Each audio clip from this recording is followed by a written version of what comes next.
Reel to reel. It's heavy, it's big, and it's gaining in popularity. We find ourselves in the digital age, where music is a mere touch away, an ease of use, unmatched by any format that came before it. And yet, I like this analog machine, more than I like to admit. Here it is, the Revox A77, introduced in 1967 with the Mark I and ending with the Mark IV in 1977, selling about 450,000 units over its lifetime. It has been quite a success. My machine is the Mark IV, produced somewhere between 1974 and 1977 in Germany, or West Germany as it was called at the time. At the making of this video, it is close to 50 years old.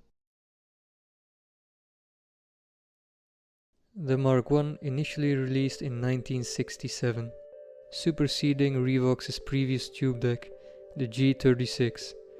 The Mark I quickly became known for its reliability and superior performance at a competitive price. As such, it quickly made its way into the home of many people.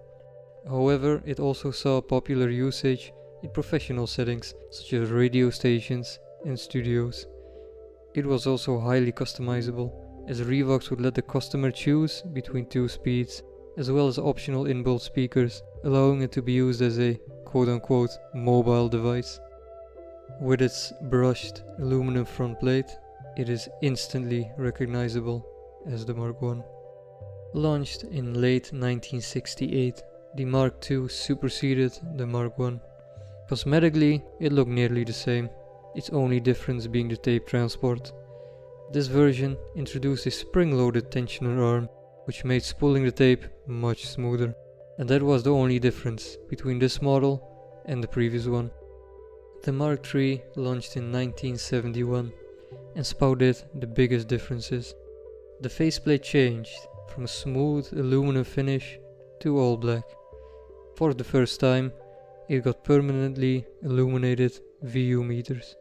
Revox also introduced Dolby B noise reduction for the normal speed versions of the deck, that is, slower than 15 inches per second. And now we've come to my machine. Launched in 1974, its production lasted until 1977. Minor cosmetic changes were introduced, such as the grey buttons, replacing the older black ones. Technologically, this deck introduced integrated circuits. For the rest, it's the same reliable machine, just as its older siblings. So, let's turn it on, shall we?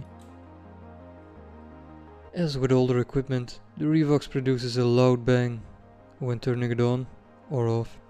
As such, I only turn on the amplifier after the Revox. It isn't too kind on the speakers. But enough talking. Let's get ourselves a spool of tape.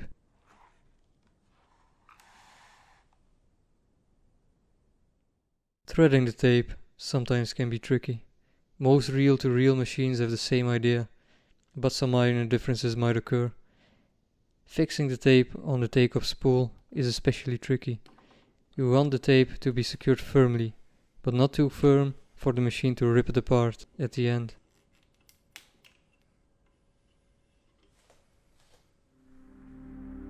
We're running the tape at 7.5 inches per second. That is 19 centimeters of tape, passing every second through its 3 heads.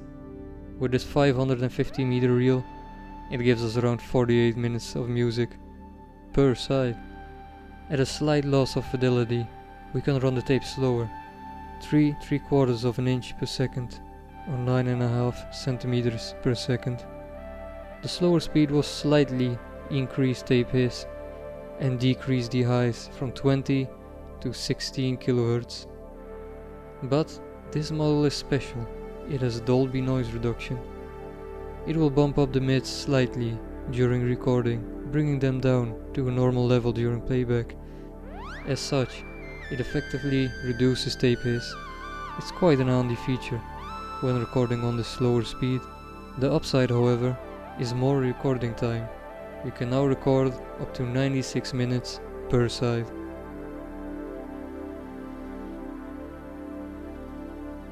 We have an input for radio and an auxiliary input. We can even connect external speakers straight to the deck. And let's not forget, remote control, pure luxury, allowing us to control the deck just by sitting on the couch. That is, if I had one. Remember when I've said this recorder is special? That is because it contains a switch for Dolby noise reduction. In this case, it's the second version of it, named Dolby B. It was developed in 1968 and provides approximately 9 dB of noise reduction. It does this mainly by boosting the higher frequencies from 1 kHz upwards. Playing a Dolby B recording back on unsupported equipment will still sound acceptable, although it will sound a tad bright.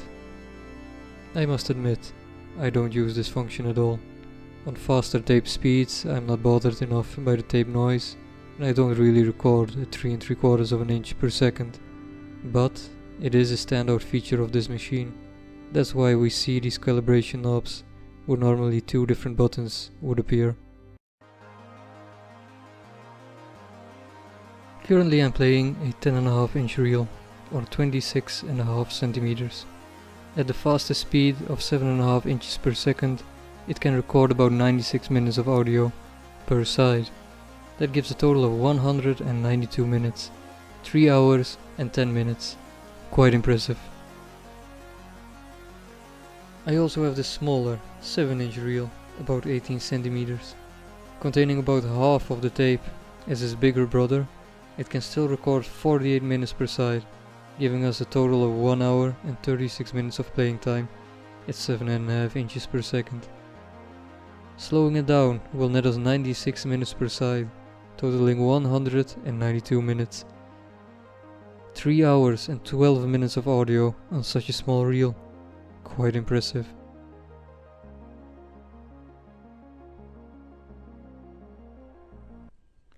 So where does this fit in the modern age? A standard CD can carry 74 minutes of music. It has a similar frequency response. It's easier to handle. And it doesn't degrade through playback like tape does. Also, we have streaming services, Spotify, Tidal, and so on. No need to even own any equipment anymore. The device you're watching this on probably supports streaming music. So why bother? Why go through all of the trouble of maintaining the machine, finding proper tapes, and so on? I think it's the same reason that we love vinyl these days. It brings us back to a different time. For some, it might be nostalgia. Even though I wasn't around when these devices were made, I can't help but look at them with intrigue, a relic of a bygone era. But is it really? Until next video, thanks for watching.